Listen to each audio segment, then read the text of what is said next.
am back. What it do, baby? Well, here we are again.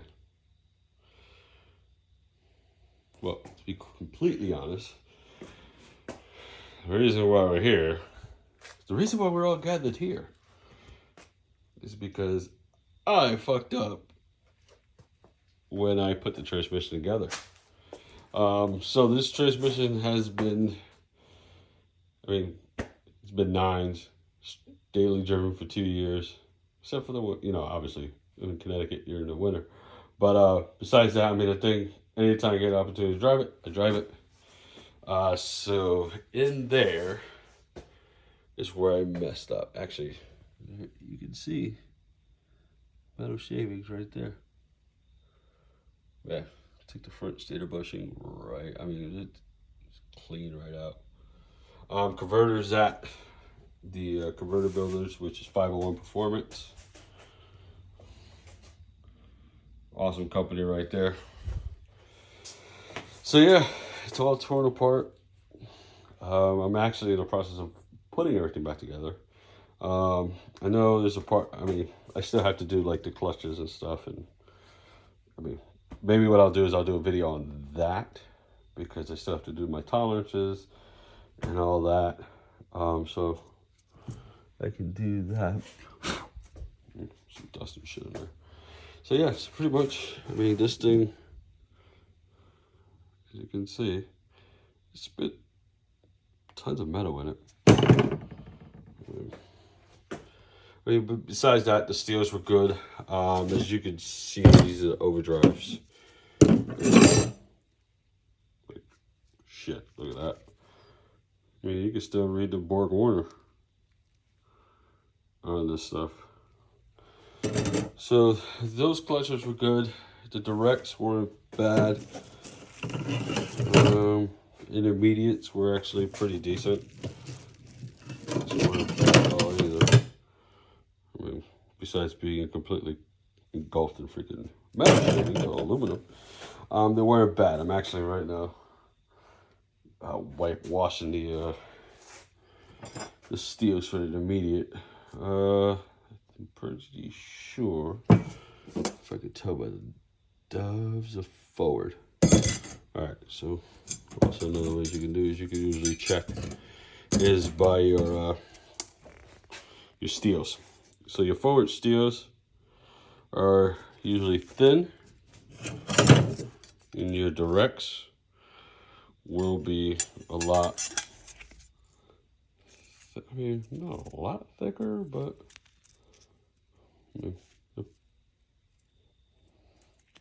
relatively thicker.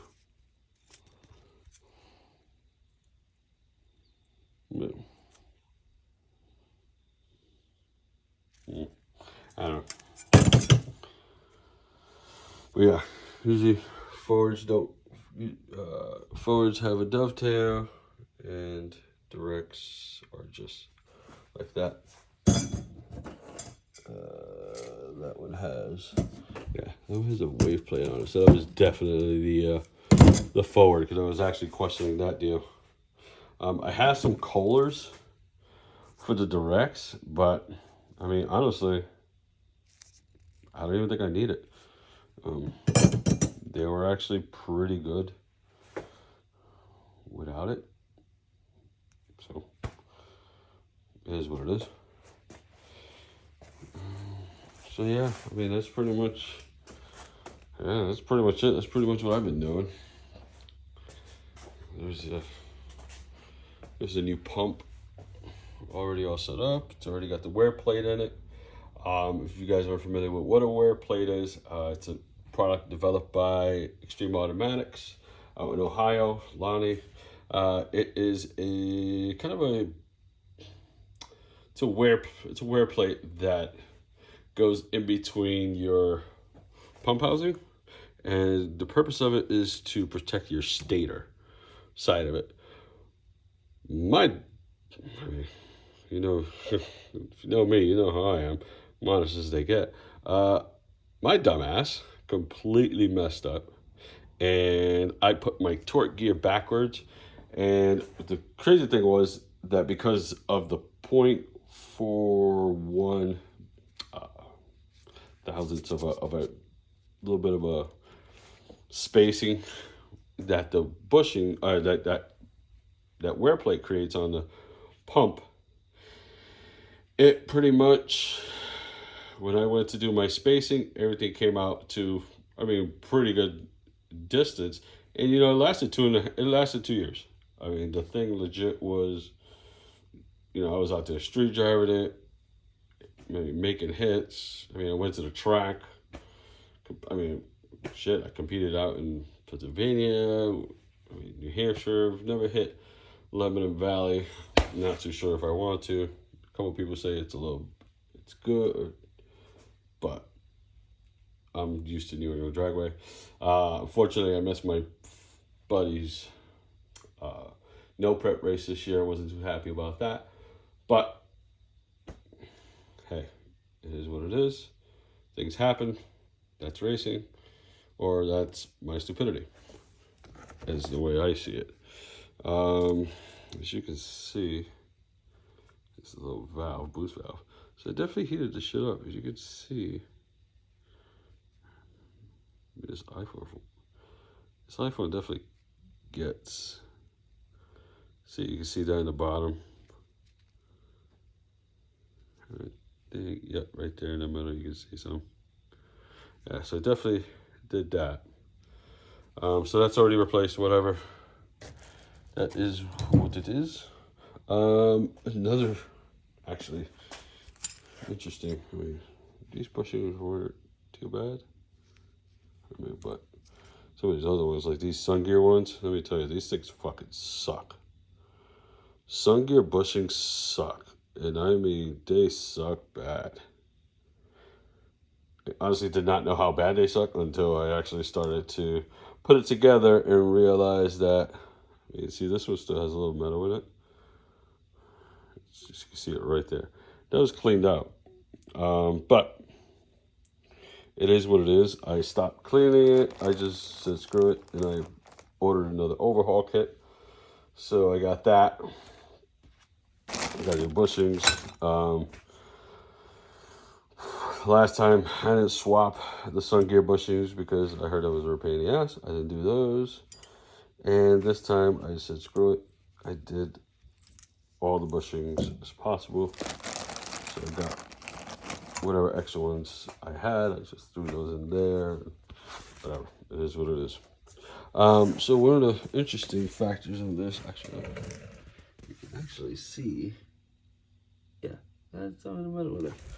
So it's putting this, oh god, it's painless. So this right here is a center support bushing. So I went to go put a new one on, and the little bushing driver. So the bushing driver that I was using, I wasn't really paying attention, and I was doing this at work, and I was using their. Well, actually, I wasn't using there. It was Pilot, who was actually the FA instructor for all the guys getting the AMP. So he has this little shop, and I was using his driver, and I started pushing down, and I heard big old bang, and there it was.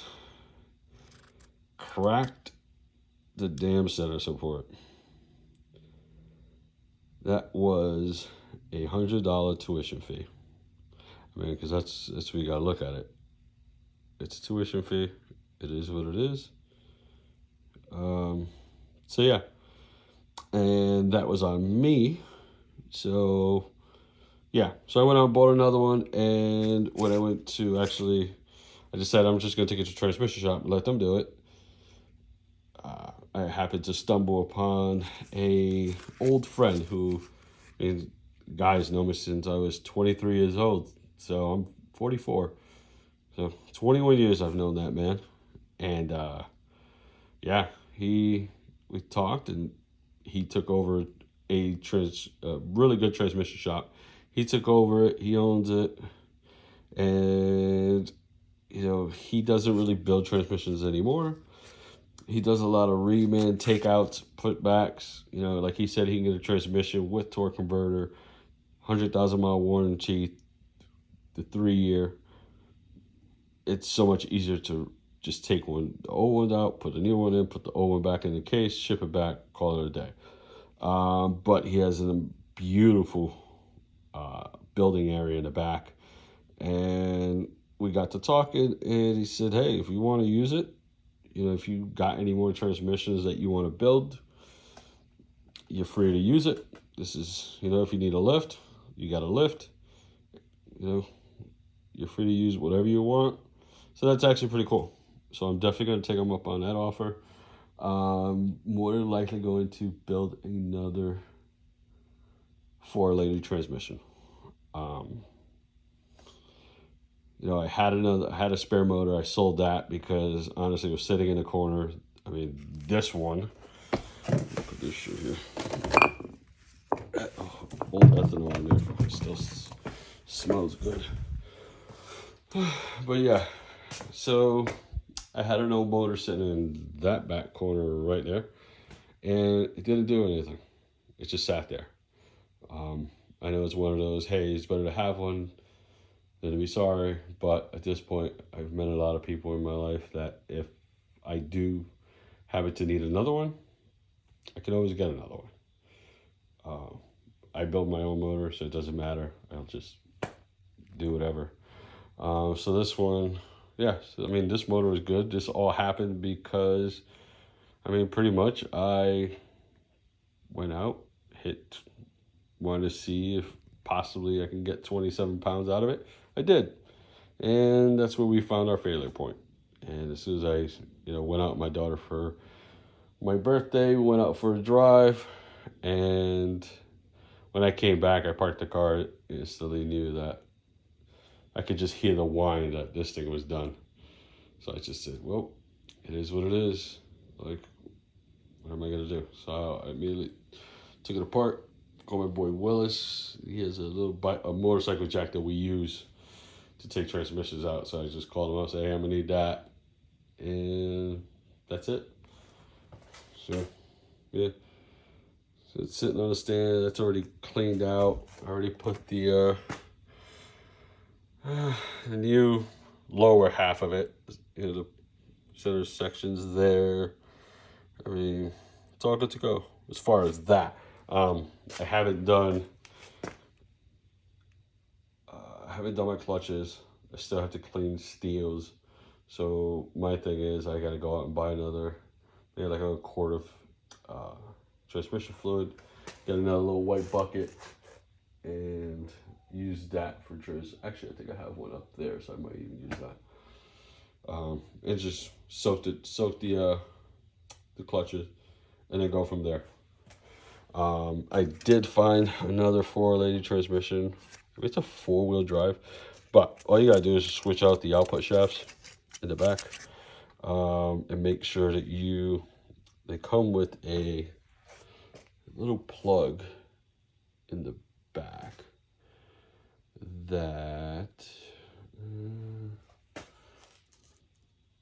actually I think I might have put the new one on.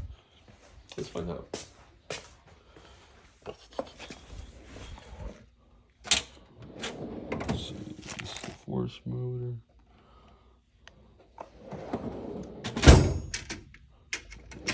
Nope. I don't see it, so chances are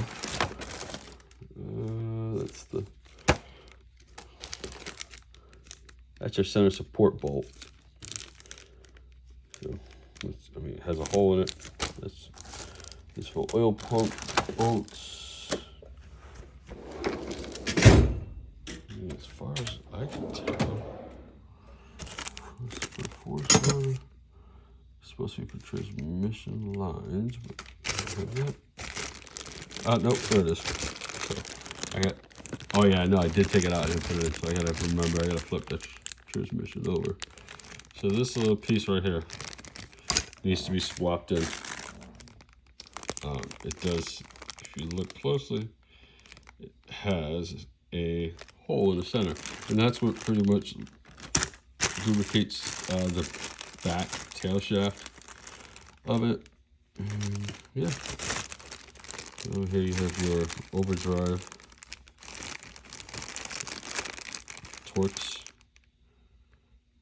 That holds your overdrive housing. Let me tell you this shit. Yeah, here's a upgraded billet hardened one. But either way, these things, these are Teflon seals. They are fucking bitch. So I didn't switch them out on the last one because the old transmission wasn't. When I took it apart and started to build it, I kind of was like, they look good, whatever. Now they kind of look shit, but whatever. But yeah, so I happen to have these already spares. They were sitting in another kit that I had up there. So when these came with them, I'm gonna keep those on the side for right now. The really crazy thing too, these kits come with this cup plug, right? This cup plug. So if you ever want to do the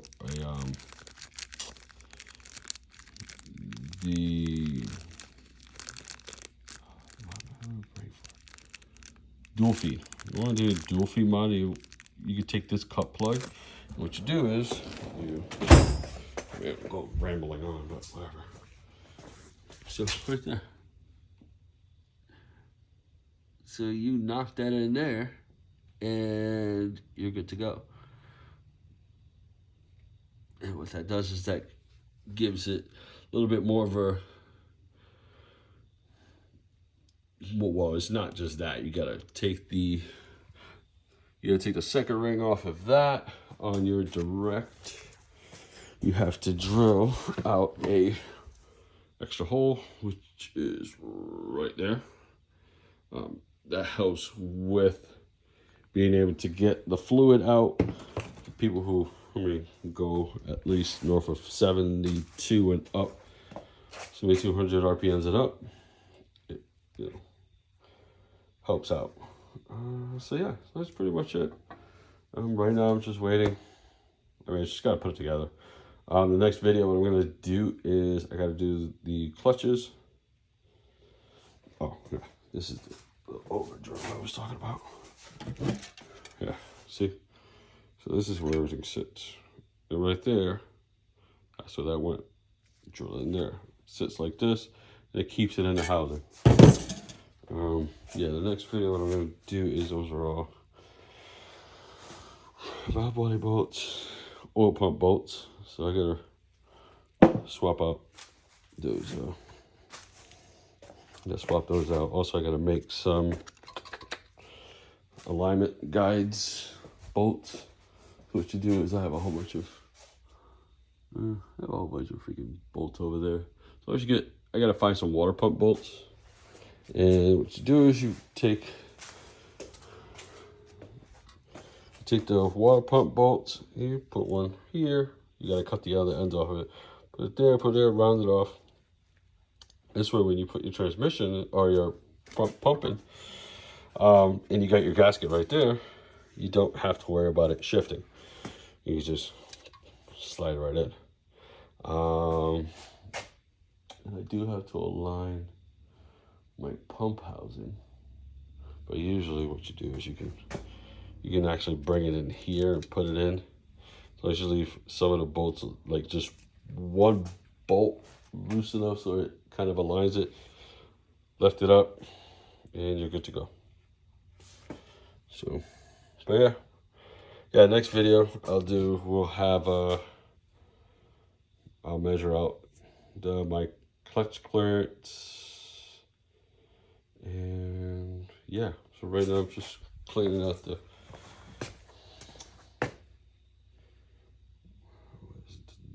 my direct steels, clean those out. Go from there, clean, wipe them down, go over there, Then I wipe them down, and then I'll throw those in there. I already got the wave plate in there, so you do a wave plate, you throw a steel, clutch, steel, clutch, steel, clutch, steel, clutch, steel, until you hit, I'm pretty sure, 5. Nope. 1, 2, 3. Nope, I'm wrong. Nope, F4. Which doesn't sound right, but actually I'll look real quick because I have all the new BorgWarner clutches.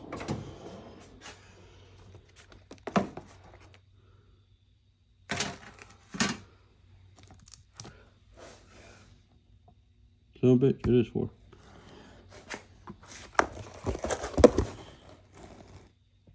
Yep, no, it's 4.